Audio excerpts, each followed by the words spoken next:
جی السلام علیکم، میں ہوں نظر عباس لندن سے 27 اکتوبر بروز جمعرات۔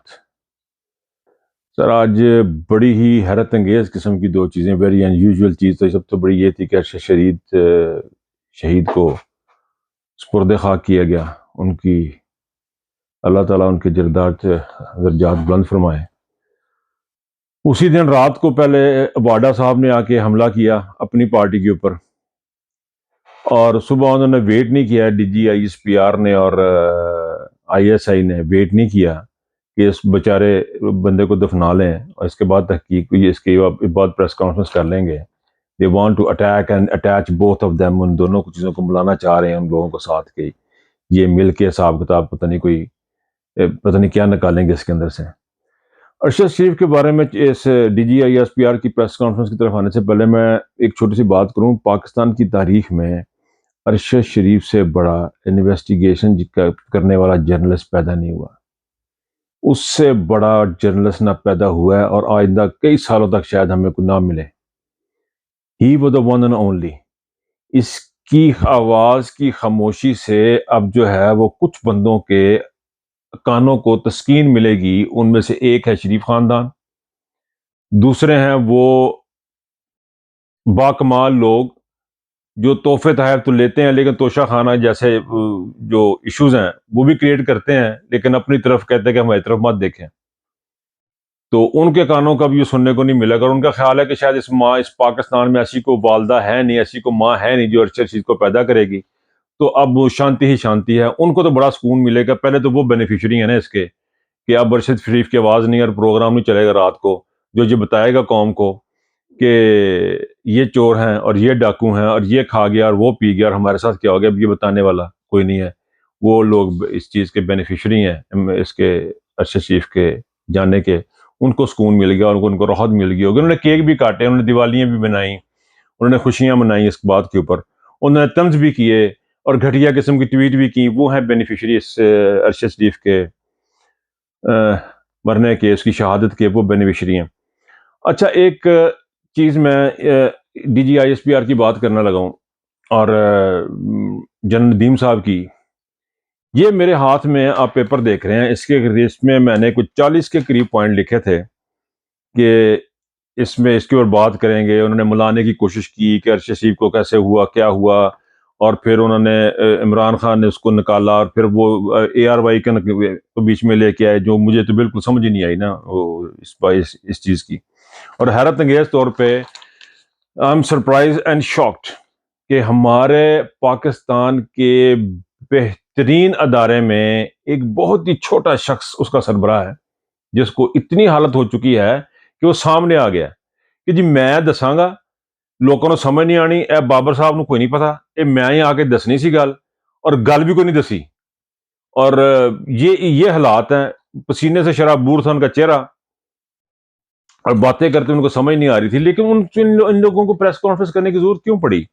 میرا ان لوگوں سے سوال یہ ہے کہ وہ تو ٹھیک ہے، آپ نے جو باتیں کی مان لیتے ہیں ان کو تھوڑی دیر کے لیے، لیکن اس سے پہلے ہمیں تھوڑا سا پیچھے جانا پڑے گا، ہمیں یہ بتائیں کہ میجر جنرل عارف نے جو نارکوٹکس کے انچارج تھے، انہوں نے بتایا تھا کہ پریس کانفرنس کی تھی، انہوں نے کیس سارا کیا تھا، انہوں نے کہا تھا کہ رانا ثناء اللہ سمگلر ہے۔ اب مجھے یہ بتائیں کہ وہ سچے تھے کہ آج ندیم صاحب سچ بول رہے ہیں؟ اگر وہ جھوٹے تھے تو ان کو پھانسی لگائیں، ان کے اوپر کیس چلائیں، اور اگر یہ جھوٹے ہیں تو یہ حساب دیں اپنا۔ ہمیں یہ بتائیں، آگے چلتے ہیں نا، اس سے پہلے ہمیں یہ بتائیں کہ آصف غفور صاحب سچ بول رہے تھے کہ جنرل بابر صاحب سچ بول رہے ہیں؟ آصف غفور صاحب نے جن لوگوں کا ہمیں بتایا تھا کہ پیسے لیتے رہے، کھاتے رہے، اور ملک کے ساتھ انہوں نے غداریاں کی ہیں اور انڈیا سے فنڈنگ ہوتی رہی ہے، وہ تو آپ کے اسمبلی کے ممبران ہیں، وہ تو ٹاپ پہ بیٹھے ہوئے ہیں، وہ تو آپ کی فورن کمیٹی کی جو ریلیشن کمیٹی کے چیئرمین بھی ان میں سے ایک بنا ہوا ہے۔ ہمیں قوم کو چیزیں ہضم نہیں ہو رہی ہیں، آپ کی کریڈیبلٹی کمپلیٹلی ختم ہو چکی ہے، کوئی بندہ آپ کی بات کو ماننے کو تیار نہیں ہے۔ اب یہ میں 40 پوائنٹ پہ اگر میں ایک ایک کو دیکھنا شروع کروں تو بڑی لمبی سی لسٹ ہے، بہت لمبی لسٹ ہے۔ اب اس پہ بات کروں گا تو مہینہ لگ جائے گا، لیکن باٹم لائن یہ ہے کہ آپ لوگوں کو اب کوئی بندہ بھی آپ کی باتوں پہ ٹرسٹ کرنے کو تیار نہیں ہے. کوئی بندہ آپ کی بات پہ ٹرسٹ نہیں کر رہا، کیونکہ آپ ہی کا دارہ تھا، آپ ہی کے جرنیل تھے جنہوں نے آگے قوم کو بتایا تھا کہ یہ گندے ہیں، یہ چور ہیں، یہ ڈاکو ہیں. ٹھیک ہے، اور آپ ہی کا دارہ آ کے بتا رہا ہے کہ نہیں یہ سارے ٹھیک نے، صاف ہو گئے نے. آپ ہی نے یہ سارا کچھ کیا ہے، اور آپ کہہ رہے ہیں کہ آپ کا قصور ہی کوئی نہیں ہے. آپ جو چیخیں نکل رہی ہیں، مجھے تو یہ چیخیں نظر آ رہی ہیں، یہ جو پریس کانفرنس ہوئی ہے اس میں دہائی تھی، اس میں چیخیں تھیں، یہ رونا پٹنا ڈلا ہوا ہے. آپ یقین کریں اب آپ کے پاس اور کوئی راستہ نہیں ہے. پاکستان کی عوام کا ملک پاکستان کو واپس کر دیں. یہ جو سپیریورٹی کمپلیکس آپ کے اندر گھسا ہوا ہے، اس سے باہر نکل آئے، سیکھ لیں، سیکھ لیں. کچھ نہیں ہوگا. آپ کے ساتھ جو خان صاحب مذاکرات کر رہے ہیں، یا جو بھی آ کے مذاکرات کر رہا ہے، وہ یہ اس کے پاس آپشن کوئی نہیں ہے.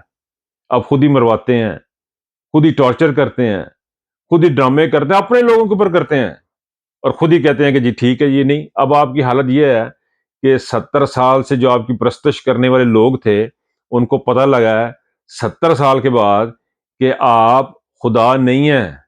اس تمام پرابلم کی جڑ آپ لوگ ہیں. پاکستان کی بربادی کا حصے میں جو ٹاپ پہ آپ لوگ ہیں. آپ نے اچھائی اور برائی کو مکس کیا ہوا ہے. آپ کو امر بالمعروف کا اور نہی عن المنکر کا پتہ نہیں لگ رہا ہے. آپ سے صحافی نے سوال کیا تھا آج، ایک آپ کو سمجھ ہی نہیں آئی اس بندے کی. میں مینٹل کیلیبر دیکھ رہا تھا ان جرنیلوں کے، یہ دو بندے جو بیٹھے ہوئے تھے، ان کے مینٹل کیلیبر اتنا لو ہے کہ یار آئی ایس آئی کا چیف ہے، اس کو پریس کانفرنس کرنی پڑ گئی، اور پریس کانفرنس کرنی پڑ گئی اس بندے کو. یار یہ تمہارا کیلیبر ہے کہ تم پریس کانفرنس کرو؟ تمہیں پیچھے رہ کے چھپ کے اپنے کام کرنے ہیں. کس چیز پہ تمہیں آگے پریس کانفرنس کی ہے؟ ملک کی دفاع پہ پریس کانفرنس کی ہے؟ انڈیا کے اوپر پریس کانفرنس کی ہے؟ اپنے ہی لوگوں میں پریس کانفرنس کی ہے تم نے. تم اتنے چھوٹے ہو چکے ہو کہ تم اپنے ہی ایک سیاسی پارٹی جس کو آپ چھوٹا سا جتھا سمجھ رہے ہو پاکستان کی عوام ہے، اور آپ نے ایک بات کی ہے کہ آپ پاکستان کی عوام سے طاقت لیتے ہیں. سر آپ پاکستان کی عوام سے طاقت نہیں لیتے، آپ امریکہ سے اور عربیوں سے جا کے طاقت لیتے ہیں، اور وہ ساری طاقت آپ اپنے لوگوں کے اوپر استعمال کرتے ہیں، ہم لوگوں پہ استعمال کرتے ہیں آپ. اور اگر آپ طاقت عوام سے لیتے اور عوام کی بات کو سنتے تو آج 4 صوبوں میں ایک پارٹی کی حکومت ہے، اس کو آپ کارنر کرنے لگے ہوئے ہیں. اسی کے خلاف آ کے آپ نے پھر پریس کانفرنس کی ہے. یہ ہے آپ کا کردار. بابر صاحب پہ تو مجھے ترس آ رہا ہے کہ پتہ نہیں کس موقع پہ ان کو لگا دیا اور کون سی ڈیوٹی ان کو سمجھا دی ہے. یا ان دونوں صاحبوں کو خود عقل نہیں ہے، یا ان کا کیلیبر اس قسم کا. مجھے تو کچھ بالکل سمجھ نہیں آ رہی کہ یہ کس قسم کے لوگ ہیں اور کیا کر رہے ہیں. آپ کو لوگوں کی آوازیں سمجھ نہیں آ رہی ہیں. آپ کو لگ رہا ہے کہ جو آپ کہہ رہے ہیں وہ سچ ہے، جو آپ کہہ رہے ہیں بات وہی جو حقیقت ہے. ایسا نہیں ہے. جو عوام کہہ رہی ہے وہ سچ ہے، جو پاکستان کے لوگ چاہ رہے ہیں وہ سچ ہے، جو غریبوں کے ساتھ کھڑا ہوا وہ سچ ہے. ایک بات آپ نے اور کی ہے کہ جی اپنے مقاصد کے لیے خان صاحب نے کوئی اپنے مقاصد تھے، پچھلی گورنمنٹ کے کوئی اپنے مقاصد تھے. ہمیں پلیز وہ مقاصد ضرور بتائیں. جس بندے نے پاکستان کے غریبوں کے لیے سر پہ ہاتھ رکھا اس کے ہمیں مقاصد ضرور بتائیں. جہاں آپ نے اتنی ساری چولیں مار لی ہیں، ایک ادھی چول اور مار لینی سی، مقاصد بھی دس دینے سی.